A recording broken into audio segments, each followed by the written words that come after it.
What's up, guys? I had this thing in my closet from a long time ago. It's an old BOSE computer speaker setup. Here's what's in the back. This is the Acoustimass module. That's the subwoofer level, left and right outputs, the input from the audio from the computer. This is where the little control knob plugged into. The control knob had a headphone jack, a little microphone jack, and the volume knob. I think that's it. But it had its little puck, like a little hockey puck, would sit on your desk. And then of course you got your power on and off and power input from the wall. The speakers that came with this were two little tiny cubes on stands, and it sounded amazing. I really did enjoy this. I ran it for years, but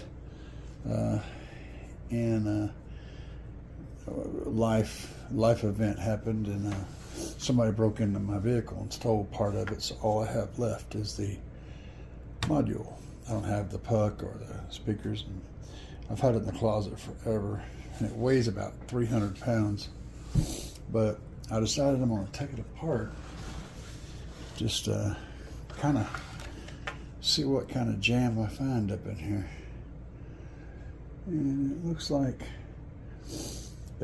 this whole part right here might come out with just some Phillips screws, so we're going to find out how this goes.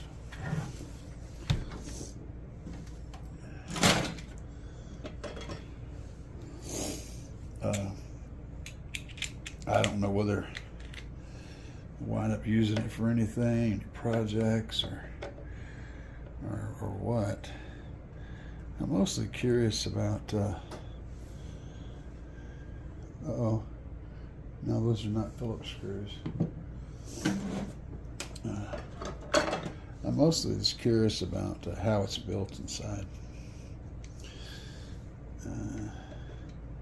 Whether or not there's some user serviceable parts. I'm sure there's some parts in here that can be done something with, but I don't know. Like any kid, when I was growing up, most of you guys are probably the same way. I always really enjoyed taking things apart just to see how they worked. And even as an old man, that's still a key part of my DNA. I take it apart for no other reason than just to see how it works. You know, I can tell you, well, it's because I want to use this or that. And that may happen, but in truth, the reason is because I want to see what's inside. Now, I'm going to tell you guys, this system really would get down. And had two little tiny, the speakers were probably 1.5 inch cubes. They were little bitty guys. If you've been to any BOSE demonstrations, you know, in some of the stores, you've seen those little cubes. Well, they were similar to those, and they were on little stands, and it was extremely well made. That's the thing about all this equipment. It was, you knew you were holding on to something that was significantly better, more well made than most of the things it was selling besides on the shelf. Now, BOSE, at the time I bought these, I was torn between two sets. One set was, they had little drivers that were just your standard issue, like two speakers on the desk. One of them had a knob, you know, that kind of a setup. But man, they produced a really great sound. Those two little speakers with no subwoofer, you know, it was not real big, but they had little woofers inside the speakers, and man, they just they really did have some good warm, rich bass and everything. They were impressive, really impressive little speakers. And I screw up. And I looked at those really hard. I remember, I'm pretty sure they were like $100 for the set. This was more. Ultimately, this would give me more bass, and so let's see if that's working. That did not release the chickens. Let's try using gravity to our favor to work with us. No, that's a no-go. All right.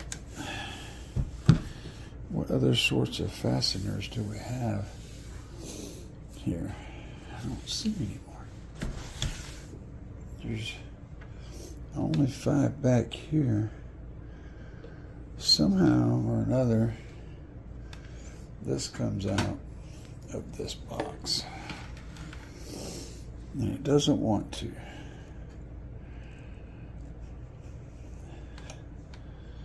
But I know I've done something when I took those screws out, because I can feel it giving a little bit.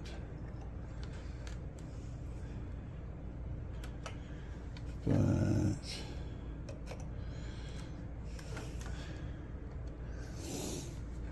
you know, as old as this is, it's probably worth something now. It might almost be an antique. There's probably some guy out there with the other parts, and this part's blown up, and he's like, I wish I had one of those. Could have fed that to a kid in Africa.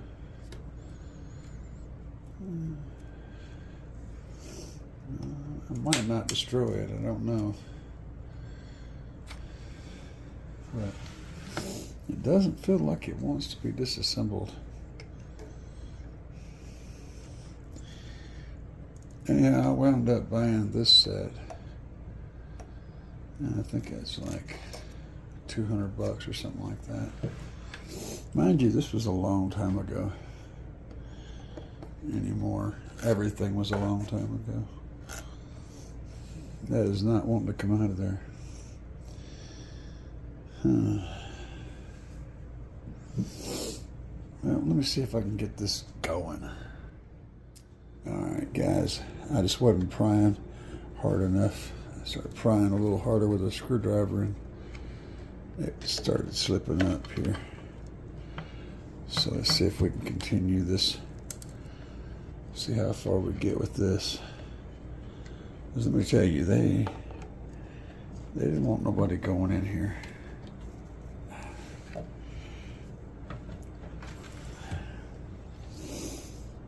I put down the giant murder knife, and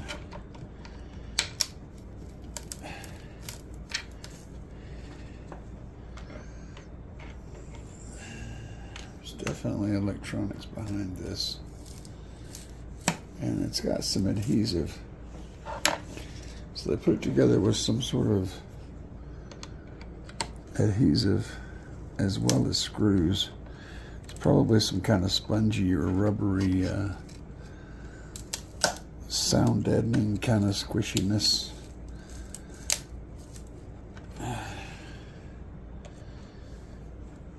Either that or it's just a whole bunch of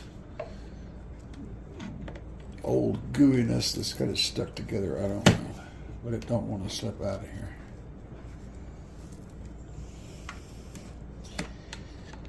And probably breaking stuff. Probably permanently altering the state of the internals.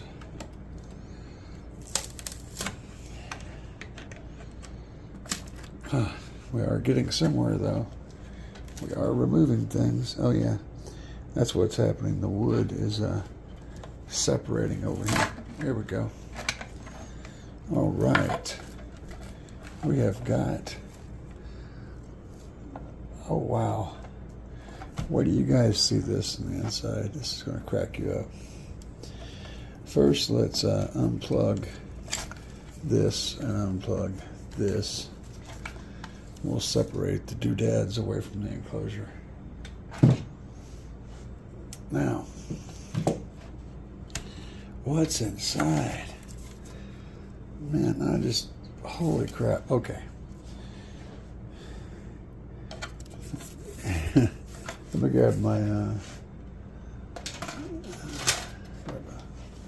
some extra light here. Look in here. So there's the driver right there.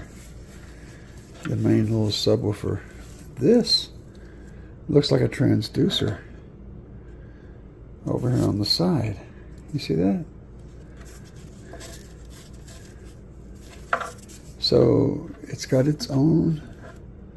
So you got the subwoofer power going here, and it is a dual voice coil subwoofer. There's connectors over there, and there's connectors over there, and then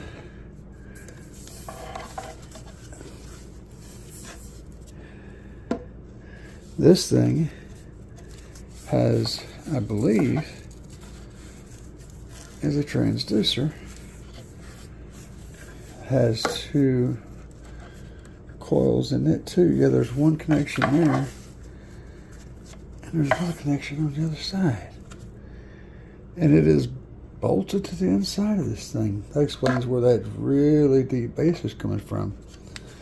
So when they called it Acoustimass module, I see why it wasn't just called a subwoofer. It's yeah, that's crazy. Let's see. Looks like if I can get that front grill off, I can remove the subwoofer from that side. That's a pretty beefy looking subwoofer. This is pretty cool. Pretty cool stuff. We shall investigate further. Alright, I have discovered what was holding us back. And behind this plate, there were more screws along the side. So you've got 1, 2, 3 more screws that are located, I guess, underneath the sticker here. So yeah, of course this is all, I can glue that back together if I wanted to, but here's a little amp board, and it is a BOSE labeled board, so you can see all the nomenclature there. And I'm pretty sure this is a Class AB amplifier, and I'll get you some close-ups of stuff. You guys are looking for those. The nomenclature that's on the board to figure out what something is. I'm giving you the best I can. And then here's this board. So it is a BOSE labeled board.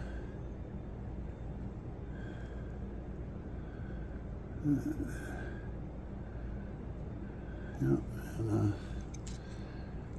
here's the side of the capacitor.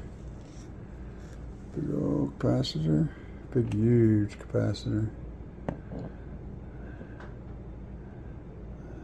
That's what's on that.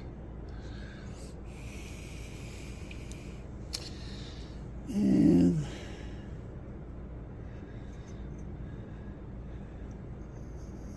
wow, it's creepy. There's a little, this I think is, yeah, this is the power input right here. There's the switch for the power input right there.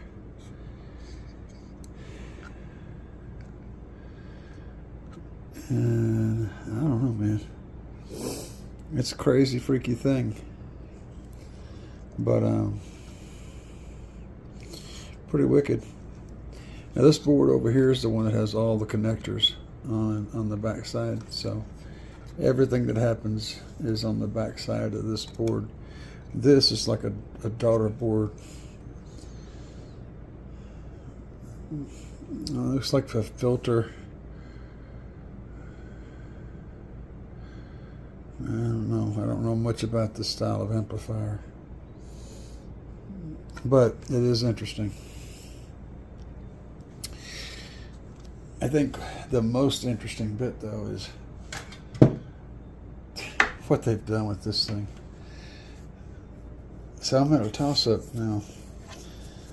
Kinda, since I understand this is obviously 2 voice coils here.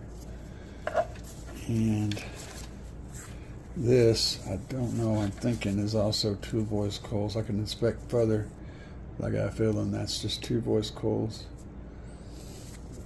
One in there. I'm not really sure.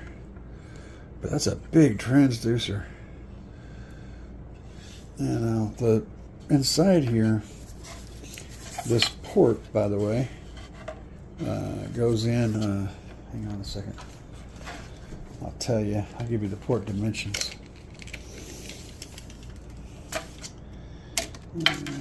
Rough. Oh, this thing would stop grabbing me. My magnet keeps grabbing my tape. I'd say, boy, I'm having a hard time getting that tape to not grab that magnet. It's stout. It's roughly a 9-inch port to where the flare starts, which is where you measure at. 9 inches to where the flare starts. The port itself is only it's very, very thin. It's like maybe an 1/8 inch by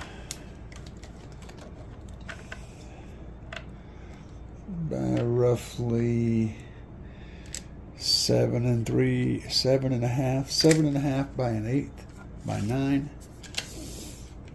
It's pretty accurate. And the other end of the port is flared inside the box. It shares the outside wall with this. So, and this part here on the inside is flared. It has a nice rounded edge. You know, love them or hate them, you expect that BOSE is always going to do a good job whenever they construct something. Your hi-fi guys, a lot of them, they don't like BOSE because BOSE does things so weird. But you can't never diss on the quality of their construction and their products. They build things well, for sure. I'm going to do some more digging on this. I might end up sealing this off on the end here and doing something cool with this little sub. I can use this enclosure. I know its tuning is. I would say that maybe a 1/4 inch. That port. So it's a 1/4 inch by whatever I said. 9 long, and then whatever I said the width was. I'll stand behind that 1/4 inch port. Sounds good, but I may end up doing something and putting a little block in here and sealing this off on the end and putting this to work doing something subwoofery instead of tearing it up, because I'm fascinated by that. I'm fascinated by this Acoustimass module, this transducer. That thing's got my attention. I want to play with that. We'll see what we come up with. Anyway, guys, thanks for joining me. Peace.